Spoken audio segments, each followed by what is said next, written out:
Hey you. Yeah, just you. So, here's a mini-sode for you this week. A little giveaway. I want to really just repurpose some content, to be totally honest with you.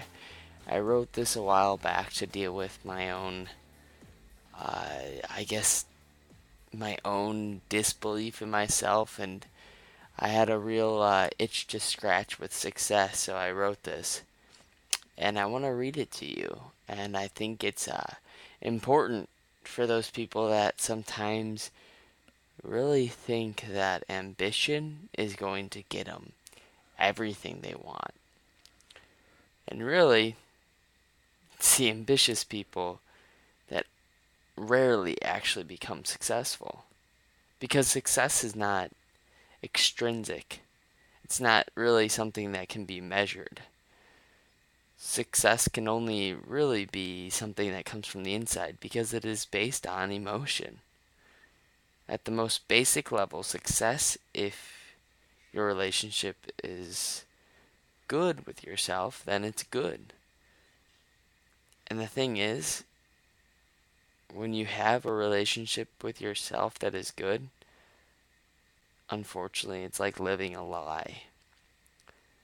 Because sometimes you purposely ignore and distract yourself from what you really deep down want for yourself. Some people want something more for themselves.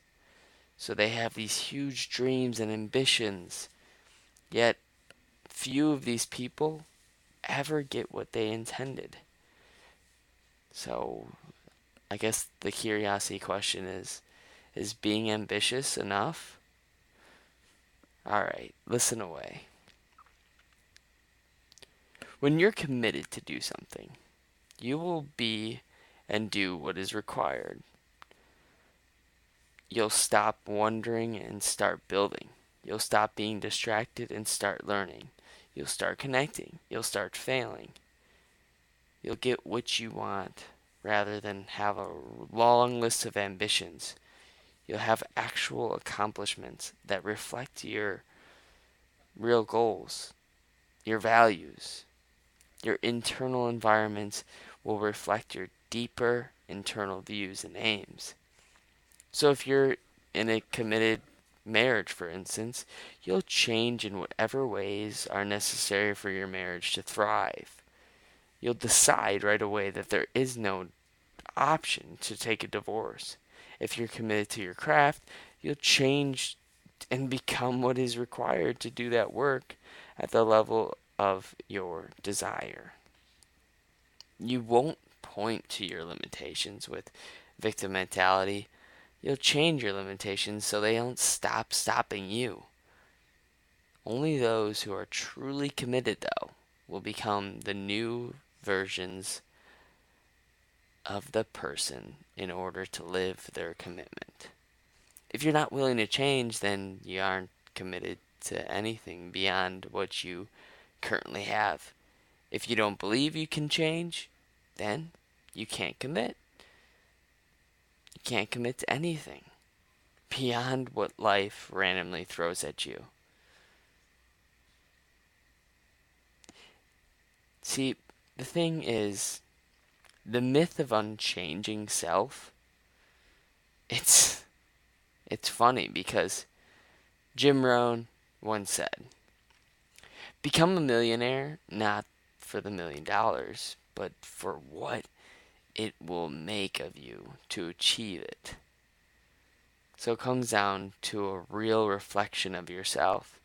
If you want to change your life, you have to change yourself. If you want to change the world, you have to be that change in the world. If you want to become a millionaire, you need to become the kind of person that can do that. If you want a healthy relationship, you need to become the kind of person that will have a healthy relationship. Interestingly enough, though, our Western culture likes to deceive ourselves.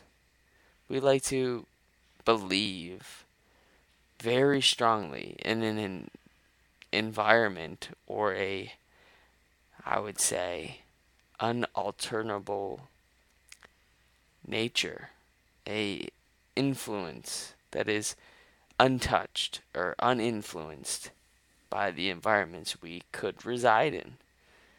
So we believe that there's something deep inside us that gives us this drive, right? It's self-contained, and we exist outside the space and time. This is individualism at its finest. And it leads us to believe in some theoretical and true version of ourselves, which cannot and does not change. For example, I grew up losing a mom at a young age. It took a lot for me to really realize that I could go and be anything I wanted. But it was this that actually limited me. It was this sort of like wanting to do anything and everything just to be able to become, well, quote unquote, famous. But the thing was, whenever I was asked, what do you want to do with acting? I said, oh, I want to do stage, I want to do plays, I want to do movies, I want to do TV shows. Very soonly, I realized that I can do anything, but I just can't do everything. So I had to change my mindset. I had to be more direct. And I've purposely become a far different person than I was 10 years ago. The person I've become now has made this direct desire to just focus on one thing. Focus on it until I really can achieve that one thing that I wrote down, and that is to be a great influencer. Someone that allows people to just let go. Someone that allows highly, highly, highly ambitious people just let go and be themselves. Because I know what it's like to constantly try to be something other than yourself. It's exhausting. So the person I've become has made many of my recent friends and family members uncomfortable. So that's just the way it goes, though. So one night, seeing the success of an article that I published about my mom, I wrote a while back, I received this text from a relative of mine.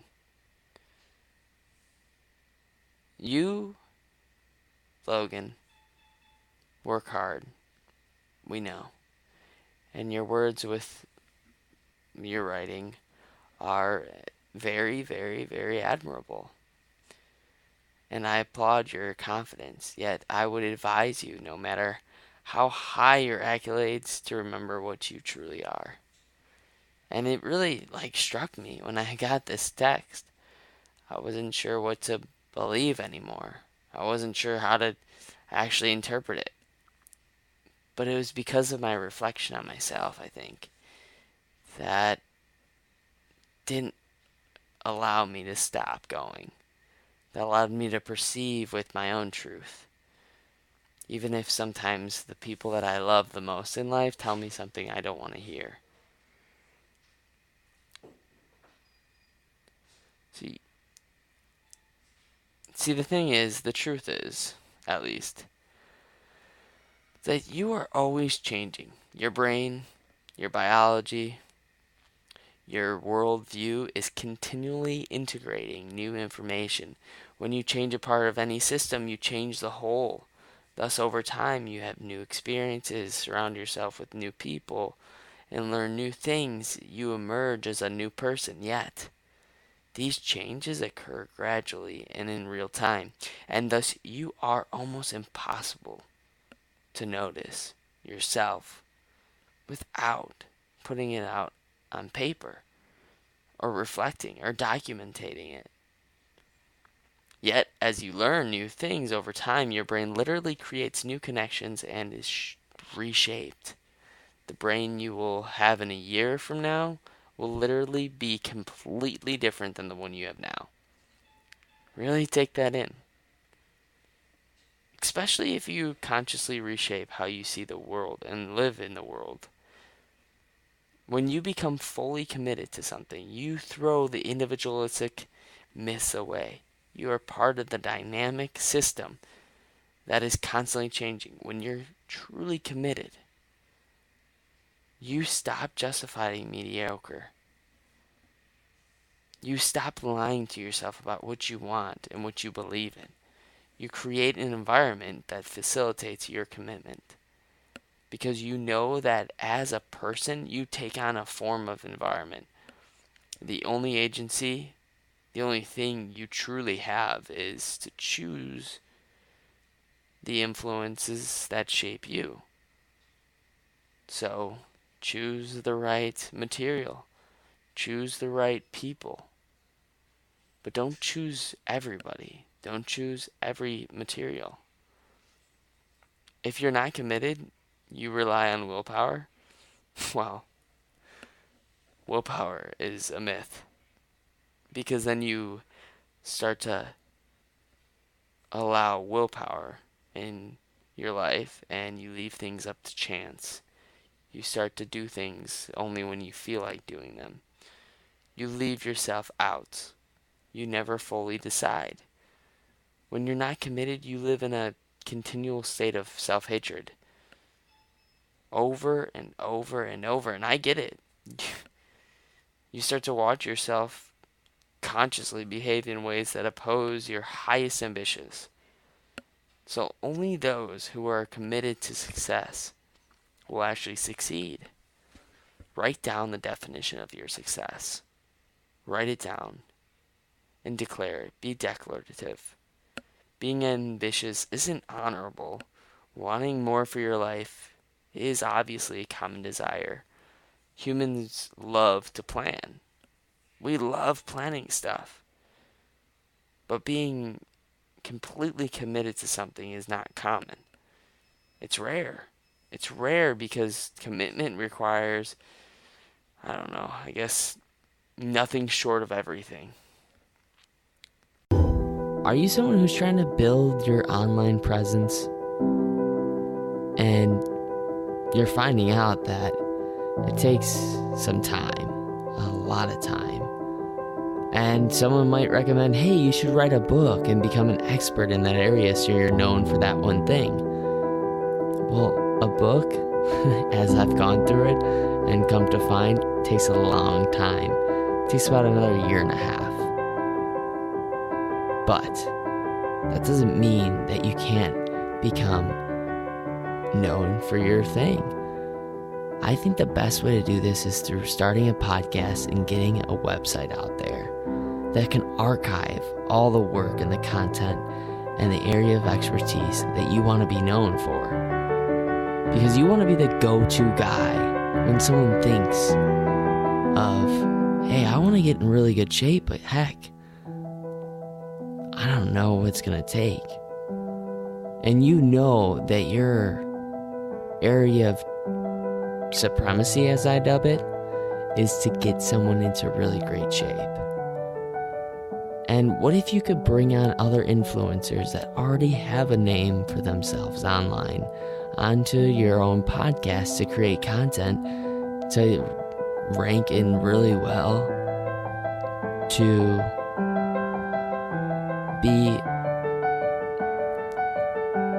be the go-to guy when it comes to being the enthusiast that you wish you were online, to be the influencer that you wish you were online, to be known as the expert. If you look at what's been happening in the world, it's all going towards online.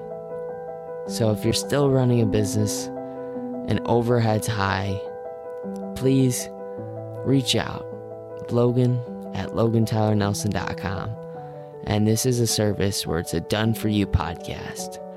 We'll get you systematically hooked up to where you have a website, your podcast, and it really gets you on the roll to where your job is just to come in and have the fun part, which is interviewing the experts that you wish you could align yourself with more, and to start actually making some noise and disrupt this whole idea that it takes another year to get really known for your area of expertise. So if this at all interests you, just email me, logan@logantylernelson.com. Again, that's logan@logantylernelson.com.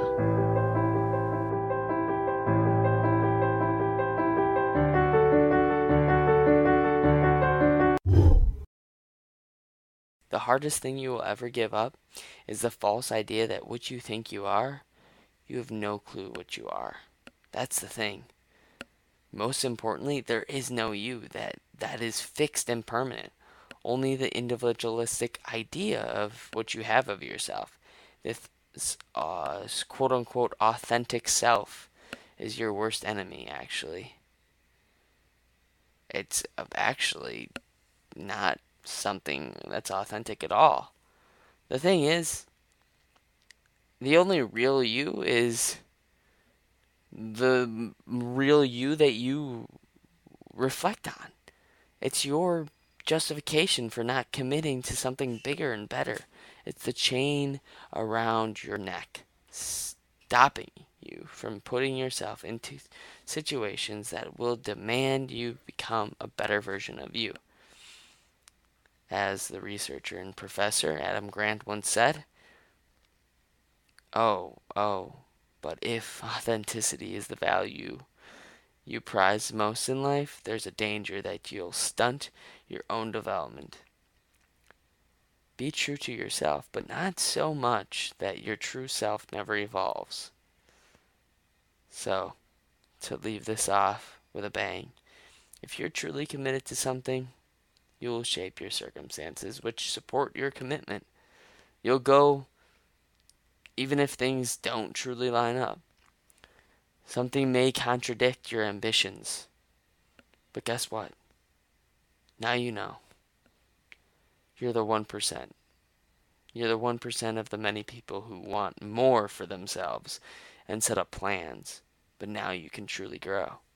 You'll be and do more than you ever thought possible, because your current self and worldview is extremely limited. And your views as well as yourself will change. So write down, what is your definition of success? Will you be honest with yourself when you decide to reach this success? Or will you continue living a lie?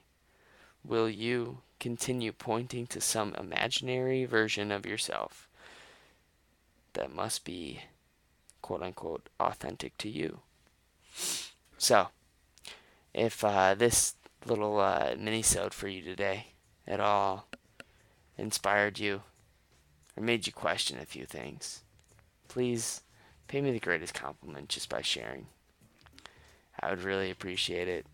And also hit that subscribe button so you're updated on every single time a new episode comes out. And also, leave me a review. That'd really help this show just better itself. And if you want to get connected with me, just email me, Logan@logantylernelson.com. Again, that's Logan@logantylernelson.com. And don't ever forget, you matter and you are enough.